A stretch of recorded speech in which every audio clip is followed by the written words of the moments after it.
பிஜேபியோட இருக்கக்கூடிய எந்த அணி இருக்கோ அவங்களோட தேர்தல் பிரச்சாரங்கள்லாம் பண்ணிக்கிட்டு இருந்தேன். 1992 சுகபிரம்ம மகரிஷியுடைய ஒரு தொடர்பு நாடி வழியாக எனக்கு ஏற்பட்டது. அப்போது என்னை 9 நாள் விநாயகரை அருகம்புல் வச்சு 11 சுற்று சுற்றிட்டு வர சொல்லி எனக்கு அந்த நாடி வந்தது. பண்ணினேன். அந்த 10ஆவது நாள் அன்னைக்கு எனக்கு 6 மாதமாக கொடுக்க வேண்டிய ஒரு 10,000 ரூபா பணம் வரலை. கோர்ட்டில் கேஸ் போட்டிருந்தேன். அன்றைக்கி தான் கோர்ட்டுக்கு போகிறேன். அவன் என் காலில் விழுந்து 11,000 ரூபா பணத்தை திருப்பி கொடுத்துட்டு போனான். கேஸை விட்ரா பண்ணிட்டேன். அதற்கு பிறகு இந்த இதில் கொஞ்ச நாள்லேயே நம்முடைய தமிழ் திரைப்பட தயாரிப்பாளர்கள் சங்கமும் நம்முடைய ஃபிலிம் சேம்பரும் சேர்ந்து பாசத்தலைவிக்கு பாராட்டு விழா அப்படின்னு அன்றைய முதல்வர் ஜெயலலிதா அவர்களுக்காக ஒரு பாராட்டு விழா. அதில் நான் ஒரு 5 நிமிஷம் ட்ராமா போடணும், சின்னதாக ட்ராமாலேருந்து ஒரு போர்ஷன். ஆனால் எனக்கு ட்ராமா இருக்கே சார், அன்றைக்கி நாரதகான சபாலேருந்து நான் 6:45 விட்டுறேன்ப்பா, நீ பாட்டு கிளம்பி 7 மணிக்கு தான் இப்போ ட்ராமா கரெக்டாக போயிடுவேன் நீ அப்படிங்கிற மாதிரி பிரமிட் நடராஜன் சொன்னார். சரி ஓகே அப்படின்னு எனக்கு கொஞ்சம் அங்கே வண்டியை விட்டுட்டே எடுக்க முடியாதபடி பண்ணிடாதீங்கன்னா, அப்போ ஐ திங்க் நம்முடைய சிட்டி கமிஷனர் மிஸ்டர் நட்ராஜ் தான் இருந்தார் நினைக்கிறேன். அவர்கிட்ட சொன்னேன், நீங்கள் என்ன பண்ணுங்கள், கான்வாய் இந்த பக்கம் நிற்கும், அந்த சைடில் நிறுத்திக்கங்க ஸ்டேஜ் பக்கத்தில். நீங்கள் அந்த உங்கள் ஷோ முடிஞ்சோன்னா அப்படியே வண்டி எடுத்துகிட்டு நீங்கள் மவுண்ட் ரோடு வழியே போயிடலாம் அப்படின்னா. சரி சார், ரொம்ப சந்தோஷம் அப்படின்ட்டேன். அதன் பிறகு கரெக்டாக 7 நிமிஷம் பர்ஃபார்ம் பண்ணேன். அது எனக்கு ஸ்டேஜ் கொடுத்தது 6:55 கொடுத்தாங்க. 7 நிமிஷம் பண்ணேன். அப்போது என்னுடைய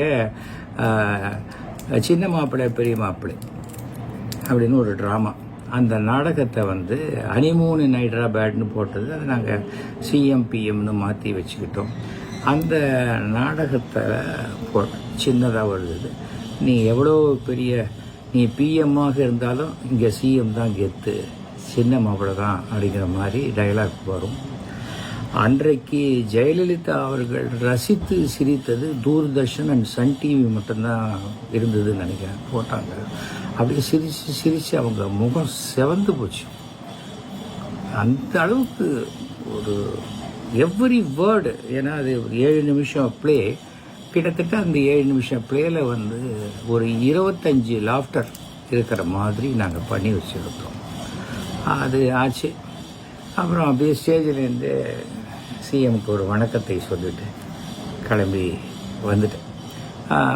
கரெக்டாக 7:20 ட்ராமா. நாரதகான சபாவுக்கு வந்தால் கிருஷ்ணசாமி சத்தம் போடுறாரு, என்னடா விளையாடுறேன். இல்லை சார், அங்கே தான் ஒரு ட்ராமா போட்டு வந்தேன். ஓ, சிஎம்முக்காகவா? நடக்கட்டும் போ ஆரம்பி ட்ராமாவை அப்படின்னாரு. 7:20 ஆரம்பிச்சிட்டேன். அவ்வளோ இதுவாக அங்கேருந்து மவுண்ட் ரோடு வழியாக நாரதகான சபாவுக்கு வந்தது. அதற்கு ஒரு 4 நாள் கழித்து திரு நடராஜன் அவர்கள், சசிகலா நடராஜன், எம்என் நடராஜன் என்னை கும்பகோணத்துக்கு அவருடைய பத்திரிகை, அவர் ஒரு பத்திரிகையை நடத்திக்கிட்டு இருந்தார்.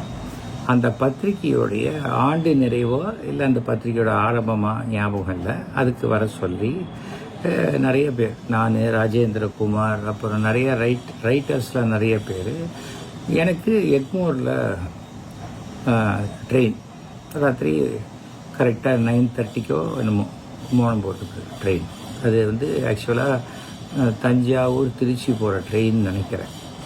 அது டிக்கெட்லாம் ஃபஸ்ட் கிளாஸில் போட்டு வச்சுருந்தாங்க. எனக்கு கலைவாணர் அரங்கத்தில் ட்ராமாவை முடிச்சுட்டு நான் அங்கே நேர ஸ்டேஷனுக்கு போகிறட்டு வீட்டில் சொல்லிவிட்டு, அதனால் வீட்டிலேருந்து கார் எடுத்துக்காமல் இங்கேருந்து ஒரு ஆட்டோ பிடிச்சி போயிட்டு அங்கேருந்து போயிடலான்ட்டு பிளான் பண்ணிட்டேன். என்னுடைய சூட்கேஸையும் எடுத்துகிட்டு போயிட்டேன். ஏன்னா சின்ன புக்கு ஃபங்க்ஷன் தானே, இதை கோவிலுக்கு போகிறோம், மறுபடியும் சாயங்காலம் கிளம்பி வர போகிறோம். சின்ன சூட்கேஸ் தான், ஒரு ஹேண்ட் பேக்கேஜ், அவ்வளோதான், வேறு ஒன்றுமே கிடையாது. போயிட்டேன். நான் ட்ராமா நடிச்சுக்கிட்டு இருக்கேன். இதில் கலைவாணர் அரங்கத்தில் பிஆர்ஓ இந்த சைட் ரூம்லேருந்து, சார் சிஎம் வீட்டிலேருந்து உங்களுக்கு ஃபோன் சார். சிஎம் வீட்டிலேருந்தா? நேற்றுக்கு நான் ஒழுங்காக தானே பண்ணேன், எனக்கு எதுக்கு ஃபோன் பண்ணி திட்ட போகிறாங்களா அப்படின்னு நினச்சிக்கிட்டு அப்படி வருவேன். அது கூட லைன் கட் ஆகிடும். ஒரு நிமிஷம் வெயிட் பண்ணலான்னு பார்த்தா என்னோடய சீன் வந்துடும். மறுபடியும் சீனுக்கு ஓடுறேன். அந்த சீன் நடத்தி தான் போகுது அப்படின்னு சைட்லேருந்து ஒரு சிக்னல். அதுக்காக சீனை பாதியில் விட முடியாது. நான் அந்த சீனை முடிச்சுட்டு உள்ளே போகிறது கூட அங்கே லைன் கட் ஆகிடும். இதே விளையாட்டு நடந்துக்கிட்டே இருக்கு. என்னன்னே எனக்கு புரியல. என்னடா இது வம்பா போச்சு இது அப்படின்னு சொல்லிட்டு பார்த்தேன். ட்ராமா முடிஞ்சு போச்சு கரெக்டாக. ஏன்னா அன்றைக்கி 9 o'clock முடிச்சுட்டு நான் ஸ்டேஷனுக்கு ஒரு 9:15 போயிடல. எக்மோர் தானே, அப்படியே ரைட்டில் போய் லெஃப்ட் திரும்பினா எக்மோர் போயிடலாம் அப்படின்னு சொல்லி என்னை ட்ராப் பண்ணுறதுக்கு பைக்கோடு ஒருத்தர் ரெடியாகவும் இருக்கும், நம்ம ட்ரூப்லேயே ஒருத்தர். சரின்ட்டு எக்மோர் போயிட்டேன். எக்மோர் போயிட்டு அது வந்து அந்த அந்த லாஸ்ட்டு 7-8 அந்த எலக்ட்ரிக் ட்ரெயின் வரத்துக்கு முந்தின இது. அப்போ தான் நம்ம காரே நேராக அந்த பிளாட்ஃபார்ம் வரைக்கும் போகலாம். அந்த மாதிரியாக இருந்தது எக்மோரில். சரி அப்படின்னு சொல்லிட்டு ஃப்ரேம் ஒரு மாதிரி சாஞ்சிருச்சு. கொஞ்சம் நேராக இருக்கணும், நடுநிலையாக இருக்கணும், மையமாக இருக்கணும்ன்ட்டு தான் கொஞ்சம் திருப்பினேன் கேமராவை. வந்து வச்சுட்டேன். அப்போ அங்கே இருக்கிற 2-3 பேரோட விக்ரமன் சார்லாம் வந்திருந்தார் நினைக்கிறேன். விக்ரமன் எல்லாம் நிறைய ரைட்டர்ஸ், பெரிய பெரிய ரைட்டர்ஸ் வந்திருந்தாங்க. அதில் நான் எவ்வளோ பெரிய ரைட்டர்னு தெரியாது.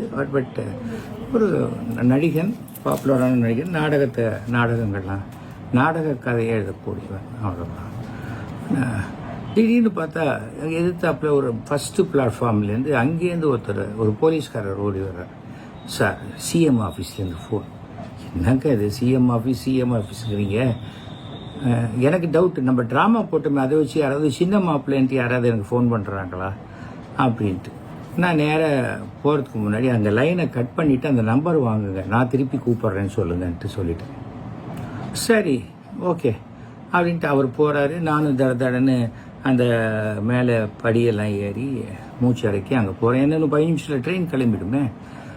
சார் வந்துடுறேன், பொட்டி இங்கே இருக்கட்டும் பார்த்துக்கிறேன். நான் பார்த்துக்கிறேன்டா, நீ போடா அப்படிங்கிறார் ராஜேந்திரகுமார். நான் போனேன். போயிட்டு டயல் பண்ணால் வணக்கம் முதலமைச்சர் இல்லம்மா. ஓ சார் நான் எஸ்வி சேகர் பேசுகிறேன். சார் நான் வந்து ஜவஹர் பாபு பேசுகிறேன், நான் சிஎம் உடைய பிஏ சார். அம்மா வந்து உங்களை இந்த கும்பகோணம் நிகழ்ச்சிக்கு போக வேண்டான்னு சொல்கிறாங்க. என்னது கும்பகோணம் இதுக்கா? ஆமாம் சார், எனக்கு ஒன்றும் அரசியல்லாம் ஒன்றும் கிடையாது சார். நான் இல்லை அது வந்து ஒரு அரசியல் ஒரு டேர்ன் எடுக்கும்னு நினைக்கிறாங்க, அதனால் நீங்கள் போக வேண்டாம்னு சொல்கிறேன். சார் எனக்கு அம்மாவை தெரியும், சிஎம் தெரியும், அவங்கள வந்து 70வது வருஷத்துலேருந்து எனக்கு தெரியும், நான் பார்த்துருக்கேன். அவங்களுக்கு எஸ்வி வெங்கட்ராமன் பையன்னு தெரியும். ஆனால் பர்சனலாக ஒன்றும் தெரியாது. என்ன தான் சொன்னாங்களா? ஆமாம் அவங்கள தான் சொன்னாங்க சார். என்ன சார் இப்படி பண்ணுறீங்க திடீர்னு இப்போது, என்ன சார் இது அப்படிங்கிறதுக்குள்ள பார்க்குறேன் ட்ரெயின் நகர்ந்துக்கிட்டு இருக்கு. சார் ட்ரெயின் போகுது. பரவாயில்ல சார், உங்கள் லக்கேஜ் எல்லாம் கீழே இறக்கியாச்சுன்றார். லக்கேஜை இறக்கியாச்சா? ஆனால் ஏன் சார் வண்டி போயிருந்தா என்ன பண்ணியிருப்பீங்க அப்படின்னு. இல்லை தாம்பரம் வரைக்கும் ஆள் போட்டிருக்கோம் உங்களை கீழே இறக்கி விடுறதுக்கு. பயந்து போயிட்டேன்னா என்னடா இது வம்பா போச்சுன்னு. சரி சார், நான் இப்போ என்னை இறக்கி விட்டுட்டீங்க, நாளைக்கு நான் வரேன். நான் வந்து அந்த என்னை இறக்கி விட்டுட்டீங்க, நான் வந்து இப்போ மிஸ்டர் நடராஜனுக்கு என்ன சொல்கிறது? அவர் ஒன்றும் திடீர்னு நான் அவர்கிட்ட போய் வரேன்னு சொல்லி எனக்கு டிக்கெட்லாம் போட்டு ஒருத்தர்கிட்ட நான் ஏன் வரல அப்படின்னா ஒரு காரணம் சொல்ல வேணாமா? அதுவும் ஸ்டேஷன் வரைக்கும் வந்திருக்கேன், எல்லாரும் என்னை பார்த்துருக்காங்க, திடீர்னு நான் வரலன்னா என்ன சார் சொல்கிறது? சார் நீங்கள் தான் எவ்வளோ ட்ராமா எழுதுறீங்க, உங்களுக்கு ஒரு சீன் பண்ண தெரியாதா? ஏதாவது சொல்ல வேண்டியது தான். உடனே எனக்கு டக்குன்னு இதெல்லாம் தெய்வ அருள்ங்கிற அந்த சுக்கர் எனக்கு வந்து அந்த அவரை நான் ஆக்கிரமித்து இந்த சிந்தனையெல்லாம் அப்போல்லாம் ஓம் ஸ்ரீ சுக்கர் இதெல்லாம் சொல்லிகிட்டே இருப்பேன். அப்போது சிஎம் எனக்கு அப்பாயின்மெண்ட் கொடுத்துட்டாங்க, அதனால் வர முடியலன்னு சொல்லிட்டுமா சார் அப்படின்னா. ஓ நல்ல ஐடியாவாக இருக்கே, சொல்லிவிடுங்க சார். பொய் சொல்ல முடியாது சார், நாளைக்கு எனக்கு சிஎம் அப்பாயின்மெண்ட் கொடுத்தா தானே, இல்லைனாக்கா நான் பொய் சொல்லிட்டேன்னு நினைப்பேன். சார் நாளைக்கு உங்களை சிஎம் பார்க்குறாங்க, ஓகேயா? ரைட், நீங்கள் எத்தனை பேர் வரீங்கன்னு மட்டும் சொல்லிவிடுங்க அப்படின்னு நான் சொன்னேன். சிஎம்ஓ பார்க்குறாங்கன்னா எவ்வளோ பெரிய ஒரு விஷயம் சார். நாங்கள் ஒரு 19-20 பேர். என்னது அப்படின்னார். இல்லை சார், எங்கள் ஃபேமிலியே சந்தோஷப்படுவாங்க இல்லையா சார், எல்லோரும் பார்க்கணும். நான், எங்கள் அப்பா அம்மா, என் சம்பந்தி, என்னுடைய பசங்க, ஒய்ஃபு, என் மாமனார், எவ்வளோ இருக்குது இல்லையா அப்படி. ஒன்றும் இல்லை, பிரச்சனை இல்லை, நாளைக்கு கன்ஃபார்ம்டு. எத்தனை மணிங்கிறது மட்டும் நான் உங்களுக்கு திருப்பி வீட்டுக்கு ஃபோன் பண்ணி சொல்கிறேன். நீங்கள் வீட்டுக்கு போகலாம் சார். சார், நீங்கள் பாட்டுக்கு என்னை இறக்கி விட்டுட்டீங்க, வீட்டுக்கு போகலான்றீங்க, எப்படி சார்? நான் போலீஸ் ஜீப் வேணாம் சார், போலீஸ் ஜீப்பே வேணாம் சார், எனக்கு தயவு செஞ்சு நான் வந்து ஆட்டோ பிடிச்சி போய்க்கிறேன் அப்படின்ட்டு நான் வீட்டுக்கு வரேன். வீட்டுக்கு வந்தால் எங்கள் வீட்டு வாசலில் ஒய்ஃபு, அம்மா, அப்பா எல்லாருமே நிற்கிறாங்க. என்னடா இது, நம்ம ஊருக்கு போகிறோம் சொன்னோம், போகலைங்கிறதுக்கு இவ்வளோ பேர் நிற்கிறாங்களான்னு பார்த்தா, என்னடா சிஎம் வீட்டிலேருந்து ஃபோன் வந்தது, சிஎம் வீட்டிலேருந்து ஃபோன் வந்தது, நாங்கள் அப்புறம் கமிஷனர் ஆஃபீஸ்லேருந்து ஃபோன் வந்தது, டிஜிபி பேசுகிறேன், இத்தனை பேர் என்னடா ஆச்சு, என்ன பண்ணேன், ட்ராமாவில் ஏதாவது தப்பாக டைலாக் சொல்லிட்டேங்கிறார் எங்கள் அப்பா. இல்லை அதெல்லாம் ஒன்றும் இல்லை அப்படின்ட்டு இந்த விஷயத்தெல்லாம் சொல்லிவிட்டு ஒய்ஃபுக்கு ஒரே சந்தோஷம். ஊருக்கு போகல ஒரு நாளைக்கு, சரி என் வீட்டில் இருப்பான் அப்படிங்கிற ஒரு சந்தோஷம். அடுத்தது வந்து ஜெயலலிதாவை சிஎம்ஐ பார்க்க போகிறோம், அதுவும் நாளைக்கு எல்லாம். உடனே அவங்க டிசைட் பண்ண ஆரம்பிச்சிட்டாங்க, என்ன புடவை கட்டிக்கலாம், என்ன பட்டு புடவை, என்ன ப்ளவுஸு, அதெல்லாம் அவங்க டிசைட் பண்ணி எல்லாம் அந்த டிஸ்கஷன் ஆரம்பிச்சாச்சு. நெக்ஸ்ட் டே நாங்கள் போகிறோம். அப்போல்லாம் என்டிஆரை பார்க்கறதுக்கு பஸ்ஸில் வருவாங்க இல்லையா ஆந்திராவிலேருந்து, அந்த மாதிரி நாங்கள் 2-3 காரில் போனோம். போய் சிஎம் வீட்டில் போய் இறங்கினோம். சிஎம்மை பார்த்தபோது சிஎம் சொன்னாங்க, தேங்க்யூ மிஸ்டர் சேகர், என் லைஃப்பில் இவ்வளோ தூரம் என்னை சிரிக்க வச்சதுக்கு உங்களுக்கு ரொம்ப தேங்க்ஸ் அப்படின்னாங்க. என்னம்மா இப்படி சொல்கிறீங்க, நீங்கள் சந்தோஷமாக இருந்தால் ஜனங்க சந்தோஷமாக இருக்க பாருங்க, அவ்வளோதானே. இல்லை you have an extraordinary talent. கிடச்சி அந்த சின்ன 6-7 மினிட்ஸில் என்ன லாஃப்டர் கிரியேட் பண்ணியிருக்கீங்க, ரொம்ப. என்ன வேணும் உங்களுக்கு தமிழ்நாட்டில்? ஒன்றும் வேணாமா, நீங்கள் சந்தோஷமாக இருந்தால் போதும் அப்படின்னு எல்லோரும் நின்று ஃபோட்டோ எடுத்துட்டாங்க. இந்த பக்கம் நிற்கலாமா, இந்த பக்கம் நின்னா இடம் பத்தாதுமா, கொஞ்சம் இந்த சைடு நிற்கலாம், ஃபோட்டோகிராஃபர் தள்ளி இருந்தால் எல்லாம் கவர் ஆகும். அப்படியா? ஆமாம்மா, நான் ஆரம்பத்துலேயே நானும் ஒரு ஃபோட்டோகிராஃபர் தான் அப்படின்னு. அப்புறம் என்னுடைய பயோடேட்டாவை நான் கொடுத்துட்டு, ரொம்ப சந்தோஷம்மா, நீங்கள் என் ட்ராமாவை ஆனர் பண்ணுறது. எங்களுக்கு ஒரே ஒரு ரிக்வெஸ்ட்டு தான், நாங்கள் 3000வது நாடக விழா, 3100 ஷோ வரைக்கும் ஆயிடுச்சு, பட் 3000வது நாடக விழா பண்ணுறோம். அதை சீஃப் மினிஸ்டர் நீங்கள் வந்து கலந்துக்கிட்டால் ரொம்ப சிறப்பாக இருக்கும். கண்டிப்பாக வரேன், டேட் சொல்லுங்கள், வந்துடுறேன் அப்படின்னு சொன்னாங்க. ஓகே சரிம்மா அப்படின்னோம். இன்னும் பேசணும், எல்லாம் பண்ணாங்க. அந்த எல்லோரும் யார் பொண்ணு என்ன படிக்கிறான்னு கேட்டாங்க. பையன் அவனுக்கு அப்போ 10 வயசு, நீ வா இங்கே நெல் அப்படின்னு அவனை நிற்க வச்சு ஃபோட்டோ. அப்புறம் என் ஒய்ஃபை விசாரிச்சு, ஜி ராமநாதனுடைய கிராண்ட் டாட்டரா நீங்கள், அவர் பெரிய கிரேட் மியூசிஷியன்.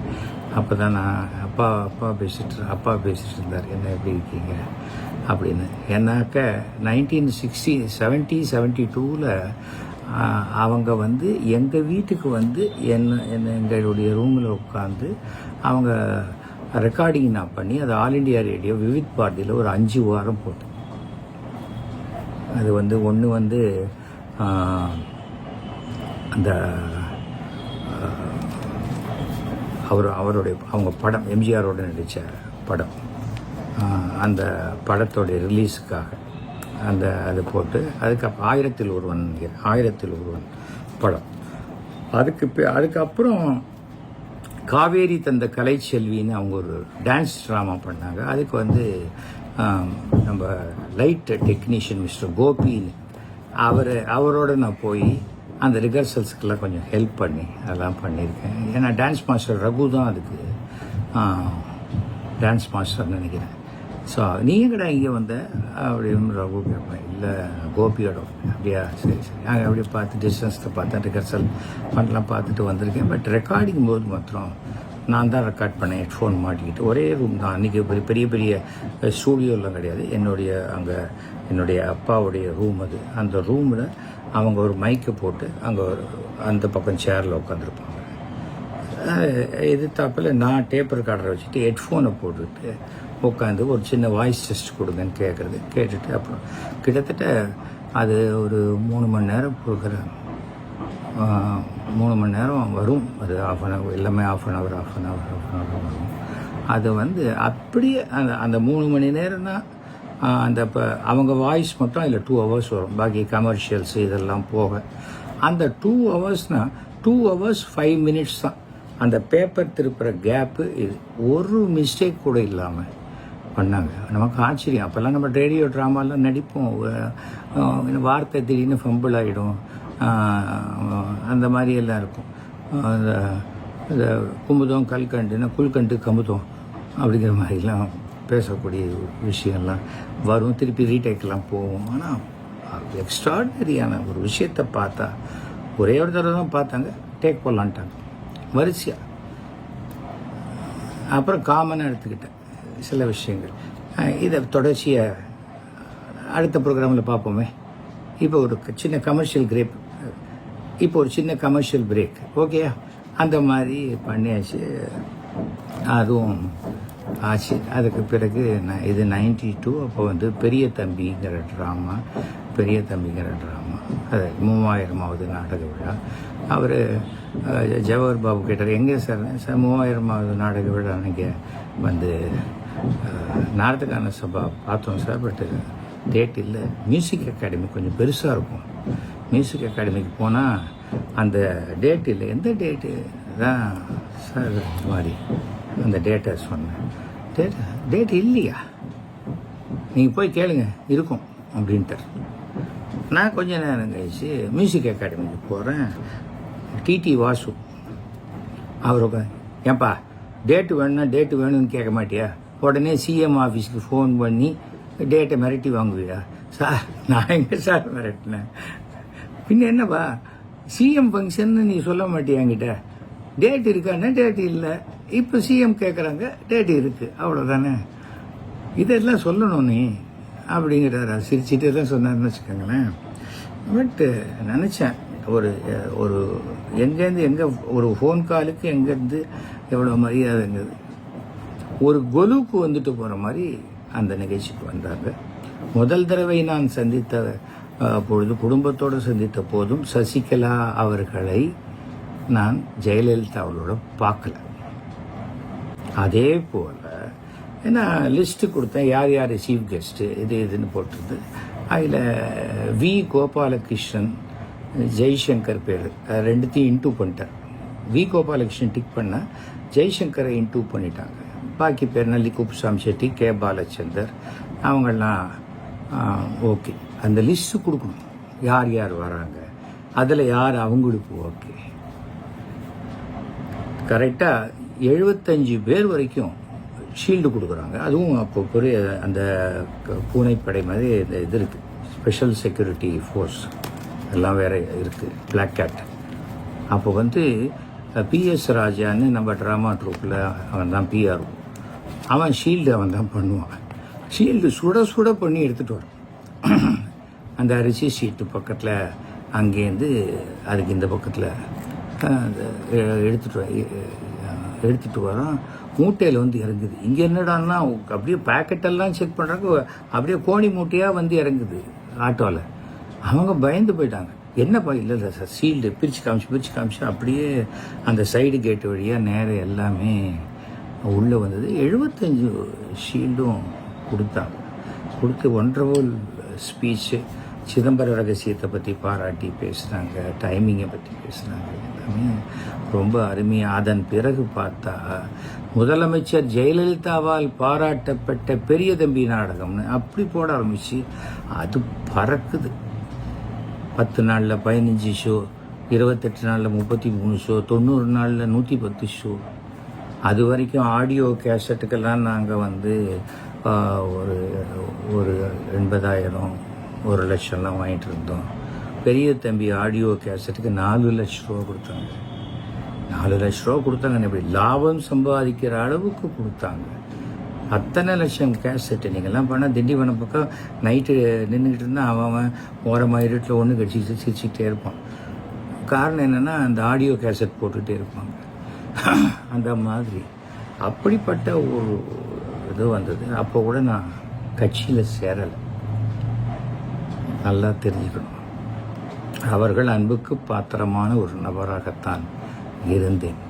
அப்போது வந்து இதில் எழுதுகிறாங்க 1996 94 அது மாதிரி சமயத்தில் ஆழ்ந்த விடலில் எஸ்வி சேகர் இன்றைக்கி வந்து முதலமைச்சரோட தத்துப்பிள்ளை அவங்க ஆரம்பிக்கிற டிவி கூட இவர் தான் பார்த்துட்டு போகிறாரு. இது போகிறாதா நம்ம மேலே கோவம் வரத்துக்கு? யோசிச்சு பாருங்கள். சிஎம்முக்கு ஒன்றும் கோவம் வராது. ஆனால் சிஎம்முக்கு நெருக்கமானவர்களுக்கு யாரா இவன் புதுசாக தத்து பிள்ளைன்னு வரான் அப்படின்னு ஒரு கோபம். பேசுவோம் கொஞ்சம் என்னெல்லாம் இப்போ ஞாபகப்படுத்திகிட்டே பேச வேண்டியிருக்கு. ரெஃபரன்ஸ் ஒன்றுமே கிடையாது. பட் எல்லாம் நிஜங்கிறதுனால நமக்கு ஞாபக சக்தி தனி ரொம்ப ஞாபகம். டேட்டு கீட்டு போனால் முன்ன பின்ன இருக்கலாமே தவிர யாராவது இந்த ப்ரோக்ராமை பார்த்துட்டு நீங்கள் என்ன பண்ணுங்கள் எனக்கு எப்படி இருக்குங்கிறத. ஏன்னா அரசியலில் ஒரு ஒரு வித்தியாசமானவன் எஸ்வி சேகருங்கிறத நீங்கள் தெரிஞ்சுக்கணும். எல்லாருக்கும் தெரியும்னு நம்ம நினச்சிடக்கூடாது. அதே போல் ஒரு சராசரியாக துட்டு சம்பாதிக்கிறதுக்கு அரசியலுக்குள்ளே வந்தவன் இல்லை இந்த எஸ்வி சேகர் அப்படிங்கிறதும் உங்களுக்கு தெரியணும். 9841023545 கூப்பிட்டு சொல்லுங்கள். அப்புறம் இந்த channel SVES50 S V Sekhar TV, okay, இதை வந்து லைக் பண்ணுங்கள், ஷேர் பண்ணுங்கள், சப்ஸ்கிரைப் பண்ணுங்கள். ஓகே, நன்றி, வணக்கம்.